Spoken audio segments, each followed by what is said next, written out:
fiidiyogana kaa haya oo kusoo qarxina ama lacag intaas keen.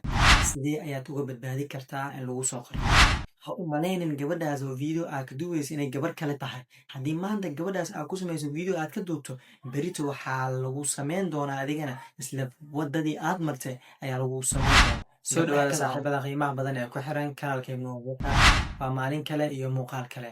Muuqaalkan maanta waxaa uga hadli doonaa gabdhaha lasoo qarxiyo.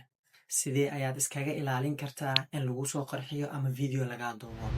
Baryahan waxaa batay hiblaya lasoo qarxiyay, hiblo waa soo qarxiyay, ama hiblaya dad soo qarxisay, hiblo waa lasoo qarxiyay. Marka sidee ayaad uga badbaadi kartaa in lagu soo qarxiyo?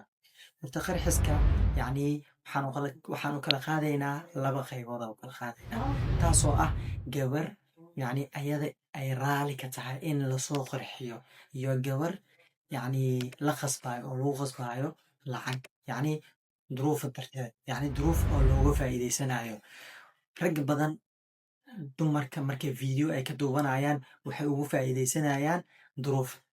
Gabra waxaa ka gaajaysan caruur markaas dalkan uu iska problemkiisu iska badan yahay.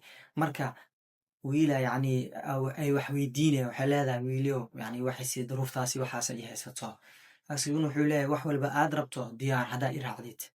Meesh maxaa ka imaanaya marka? Qarxiska meesha ka imaanaya. Hadhowdii gabadhii soo waca wuxuu leeyahay fiidiyogana kaa haya oo kusoo qarxina ama lacag intaas keen. Marka arrintan wiilasha waxaan aan ugu digayaa inay ka waantoogaan oo arrintaas iska dhaafaan. Aad ma jeclid in maanta lagu dhaho walaashaada video laga hayaa ama gabadhaada video laga hayaa. Hadii lagu dhihi lahaa sidee ayaad dareemi lahayd? Waa xumaan lahayd Soomaa, waa ka xumaan lahayd. Wax walba noqon lahayd. Hadda sidaas isla mid ah gabadhaada ama gabadhaha aad video aad ka duubeysid waxay la mid yihiin gabadha adiga kula dhalatay ama gabadha walaashaada ayay kula mid tahay. Ha u malaynin gabadhaas oo video aad ka duubeyso inay gabar kale tahay. Haddii maanta gabadhaas aad ku samayso video aad ka duubto, berito waxaa lagu sameyn doonaa adigana isla wadadii aad martay ayaa lagu sameyn doonaa. Gabdhaha kale aan usoo laabto marka. Gabdhaha kale waxaan dhihi lahaa baryahan social media TikTok la iska duuba ayadoo qaabano gabsaarkeeda meel cid iska yaala iska duube. Gabdhaha gacantooda isku qarxi aan ku dhahay sidaas camal waay. Mobilka yaa ka halaabi karaa. Waxaa loo geenaa meel electronic ah si loo sameeyo mobilka. Marka mobilka markii la sameeyo waxaa la ogaanayaa qofka markii passwordka uu furo Apple ID-ga ama Gmail-kiisa la ogaanaa. Hadhowdii Gmail-kaas qofku uu kacsanaa xogti dhan sidaas uu kula wareegaya. Marka gabdhaha aan inkastoo ayagana video noocaas iska duubayaan waxaan dhihi lahaa iska dhaafa. Wiilashan waxaan dhihi lahaa gabdhaha la iska dhaafo. Gabdhaha aad qarxinaysaan waa walaashaada, way kula dhalatay, waa hooyadaada.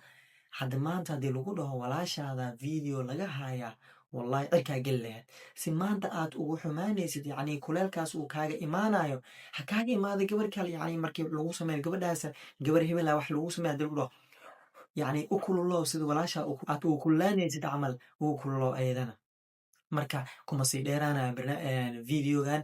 Waxaan dhihi lahaa wiilasha iyo gabdhaha is ilaaliya oo ha iska duubina video oo anshax xumo ah. Mobiladiina ilaashada. Marka electronic meel mobilka uu ka halaabo betting aad geynaysiin iska fiiriya qofka aad wax u geysanaysiin. Aad iyo aad ayaad u mahadsantihiin sida qurux badan aad sii daawateen. Videogan video saxiix intaan kulmi doono sidaas iyo nabadgelyo. Wassalaamu calaykum waraxmatullaahi wabarakaatuh.